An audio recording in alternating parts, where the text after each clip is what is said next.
Hello, സ്വന്തം കൃഷിൻ്റെ പുതിയൊരു വീഡിയോയിലേക്ക് എല്ലാവർക്കും സ്വാഗതം. അപ്പം നമ്മളിന്നിവിടെ ചെയ്യാൻ പോകുന്നത് ഒരു അടിപൊളി സംഭവമാണ്.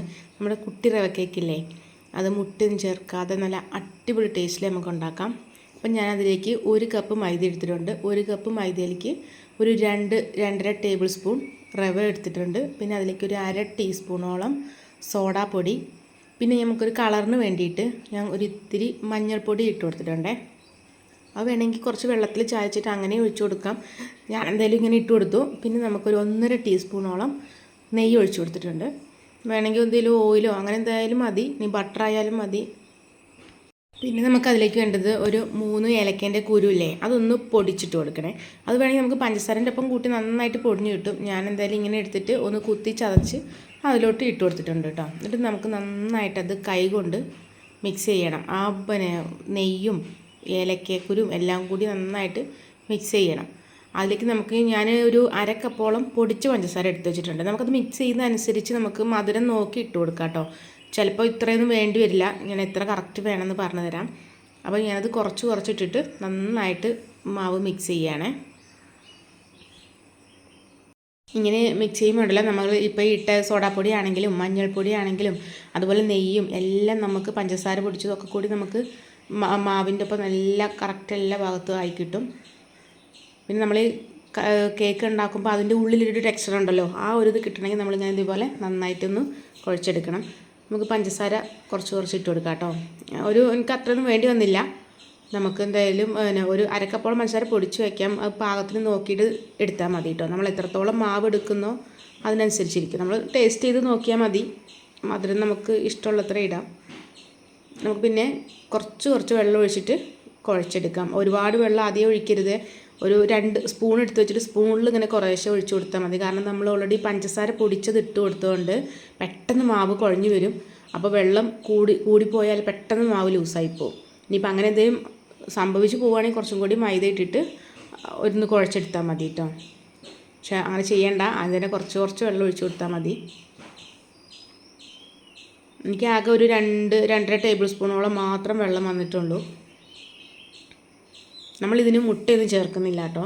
മുട്ടയൊക്കെ ചേർത്താൽ ഒന്നും കൂടി സോഫ്റ്റായി പോകും. മുട്ടയൊന്നും ചേർക്കണ്ട. അല്ലാതെ തന്നെ ഇത് നല്ല അടിപൊളി ക്രിസ്പിയാണ്, സോഫ്റ്റുമാണ്, ടേസ്റ്റും ഉണ്ട്. അപ്പോൾ ഇതെന്തായാലും എല്ലാവരും ചെയ്ത് നോക്കണം. വളരെ സിമ്പിളായിട്ട് കുട്ടികൾക്കൊക്കെ ഇഷ്ടപ്പെടും. അല്ല, ഞാൻ 1 കപ്പ് വെള്ളം ഒഴിച്ചിട്ട് ആകെ കുറച്ച് വെള്ളമേ ആവശ്യം വന്നിട്ടുള്ളൂ. അപ്പോൾ കണ്ടില്ലേ, ഈ ഒരു പരുവത്തിൽ നമുക്കത് കുഴച്ചെടുക്കാം. നല്ല സോഫ്റ്റ് ആട്ടോ, ഒരുപാട് വെള്ളമില്ലാതെ നമ്മൾ ചപ്പാത്തിക്കൊക്കെ കുഴക്കുന്ന ആ ഒരു പരുവത്തിൽ തന്നെയാണ് നമ്മളത് കുഴച്ചെടുത്തിട്ടുള്ളത്. ഇനി നമുക്ക് കുറച്ച് മൈദപ്പൊടി ഇട്ടിട്ട് നമുക്കതൊന്ന് അത്യാവശ്യം കുറഞ്ഞൊരു കട്ടിയിൽ നമുക്കത് പരത്തിയെടുക്കണം. അപ്പം ഞാൻ കുറച്ച് മൈദപ്പൊടിയൊക്കെ ഇട്ടു. നിങ്ങളിത് കട്ടിംഗ് ബോർഡിൽ വെച്ചിട്ട് ചെയ്യുകയാണെങ്കിൽ ഒന്നും കൂടി ബെറ്റർ ആട്ടോ. കാരണം ഇത് കത്തി ഉപയോഗിച്ച് കട്ട് ചെയ്തുമ്പോൾ എൻ്റെ ഈ ഷീറ്റ് മുറിഞ്ഞു പോയി. അപ്പോൾ അതങ്ങനെ സംഭവിക്കേണ്ട, നമുക്ക് കട്ടിംഗ് ബോർഡിൽ വെച്ചിട്ട് ചെയ്താൽ മതി. നമുക്കിത് സ്ക്വയർ ഷേപ്പിലാണല്ലേ കട്ട് ചെയ്തെടുക്കണ്ടേ. അപ്പോൾ നമുക്കത് നീളത്തിൽ പരത്തി കൊടുക്കുക. ഒരുപാട് വട്ടത്തിൽ പരത്തരുത്. അങ്ങനെ നമുക്ക് കട്ട് ചെയ്ത് കളയാൻ കുറേ ഉണ്ടാവും. അപ്പോൾ നമ്മളിത് നീളത്തിലാക്കിയിട്ട് അരികൊക്കെ ഒന്ന് കട്ട് ചെയ്ത് കളഞ്ഞിട്ട് ചെയ്താൽ മതി കേട്ടോ. ഇതുപോലെ നീളത്തിൽ നമുക്ക് പരത്തിയെടുക്കാം. പറ്റ നൈസാക്കി പരത്തരുത്, കുറച്ചൊരു കട്ടിയിൽ വേണം കേട്ടോ. വളരെ സിമ്പിളാണ് കേട്ടോ. നമുക്ക് മാവ് റെസ്റ്റ് ചെയ്യാനൊന്നും വെക്കേണ്ട. അത് കുറച്ച് 2-3 മിനിറ്റ് മാറ്റി വെച്ചാൽ മതി. അതിനുശേഷം നമുക്കിങ്ങനെ ചെയ്യാം. ഒരു 10 മിനിറ്റ് കൊണ്ട് നമുക്കിത് ചെയ്യാവുന്നതേ ഉള്ളൂ കേട്ടോ. അപ്പോൾ നമുക്കത് കട്ട് ചെയ്യാം. കണ്ടില്ലേ, ഇങ്ങനെ അരികൊക്കെ ഒന്ന് കട്ട് ചെയ്ത് മാറ്റിയിട്ട് നമുക്ക് സ്ക്വയർ ഷേപ്പിൽ കട്ട് ചെയ്യാം.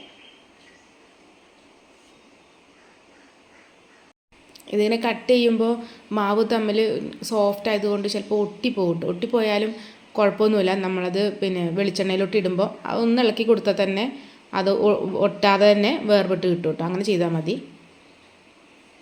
നമ്മൾ ഇവിടുന്ന് തന്നെ ചിലപ്പോൾ അത് ഒട്ടിപ്പോയോ ടെൻഷൻ അടിച്ചത് ചെയ്യാൻ നിൽക്കണ്ട. നമുക്കിത് കട്ട് ചെയ്യുമ്പോൾ തന്നെ പാനൊക്കെ അടുപ്പത്ത് വെച്ച് വെളിച്ചെണ്ണ ചൂടാവുകയാണെങ്കിൽ കട്ട് ചെയ്ത് നേരെ അതിലോട്ട് തന്നെ ഇട്ട് കൊടുത്താൽ മതി. കണ്ടില്ലേ, ഈ ഒരു സ്ക്വയർ ഷേപ്പിൽ നമുക്ക് വളരെ ചെറുതായിട്ട് കട്ട് ചെയ്യണേ. കാരണം എന്തായാലും നമ്മൾ സോഡാപ്പൊടി ചേർത്തുകൊണ്ട് എന്തായാലും കുറച്ച് പൊങ്ങി വരും. അപ്പോൾ കുറച്ച് ചെറിയ പീസാക്കിയിട്ട് കട്ട് ചെയ്യണം. ഒരുപാട് വലിയ പീസാക്കരുത്. ഈ കാണുന്ന അളവിൽ തന്നെ നമുക്ക് കട്ട് ചെയ്യാം കേട്ടോ.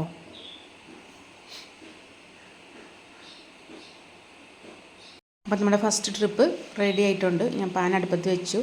ഞാനതിൽ ഉപയോഗിക്കുന്നത് വെളിച്ചെണ്ണയാണ്. നിങ്ങൾക്ക് വേണമെങ്കിൽ സൺഫ്ലവർ ഓയിലോ ഏത് വെജിറ്റബിൾസ് ഓയിലും നമുക്ക് വേണമെങ്കിൽ ഉപയോഗിക്കാം. അപ്പോൾ കണ്ടില്ലേ, ഈ ഒരു കട്ടിയിലാണ് കേട്ടോ നമുക്കിത് ഉണ്ടാവുക. ഈ ഒരു കട്ടിയിലാണ് നമുക്ക് കിട്ടേണ്ടത്. ഞാൻ ബാക്കിയുള്ള മാവ് കട്ട് ചെയ്ത മാവും ബാക്കി ഒരു പീസും കൂടി ഉണ്ടായിരുന്നല്ലോ, അതിൻ്റെ ഒപ്പം കൂടി മിക്സ് ചെയ്ത് അതൊരു ട്രിപ്പിലും കൂടി ചെയ്യാനാക്കി എടുത്ത് വയ്ക്കുകയാണ് കേട്ടോ.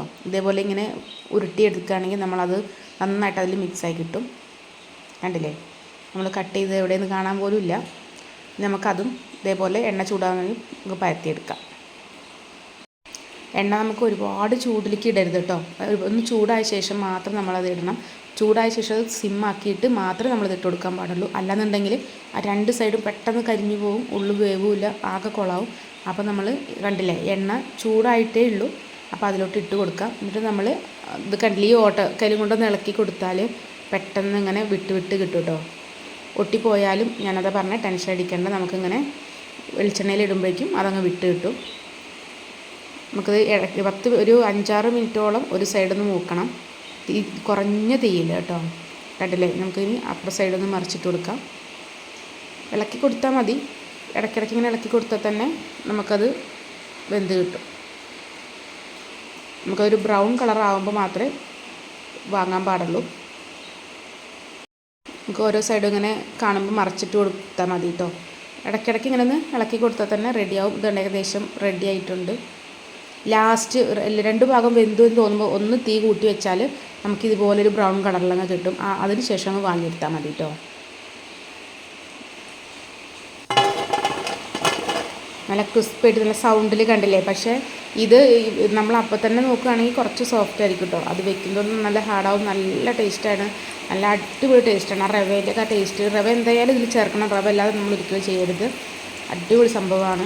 അപ്പോൾ ഞാനിത് 2ാം ട്രിപ്പ് ഇട്ട് കൊടുത്തു കേട്ടോ. 2ാം ട്രിപ്പും ഏകദേശം പെട്ടെന്ന് ആയി. നമ്മളിത് ചെയ്യുമ്പം എന്തായാലും ഒരു 2 കപ്പ് മൈദയിലൊക്കെ ചെയ്യുകയാണെങ്കിൽ അത്യാവശ്യം കഴിക്കാനുണ്ടാവും കേട്ടോ. ഞാനിത് രാവിലെയാണ് ചെയ്തത്. രാവിലെ ചെയ്ത് വൈകുന്നേരം വന്നപ്പോഴേക്കും ഒരെണ്ണം പോലും ബാക്കി ഉണ്ടായിരുന്നില്ല, ആകെ കുറച്ചേ ഉണ്ടായിരുന്നുള്ളൂ. അപ്പോൾ അത് കുട്ടികൾക്കൊക്കെ വളരെ ഇഷ്ടമാവും. കുട്ടികളൊക്കെ പെട്ടെന്ന് കഴിച്ച് തീർക്കും കേട്ടോ. അപ്പോൾ എൻ്റെ ഈ വീഡിയോ ഇഷ്ടമായാൽ ലൈക്ക് ചെയ്യാനും സബ്സ്ക്രൈബ് ചെയ്യാനും കമൻറ്റ് ചെയ്യാനും ഒന്നും മറക്കരുത്. അപ്പോൾ ഒരു അടിപൊളി ഐറ്റമായിട്ട് നമുക്ക് നാളെ കാണാം. അപ്പോൾ ഇത്രയേ ഉള്ളൂ വീഡിയോ. Okay, by.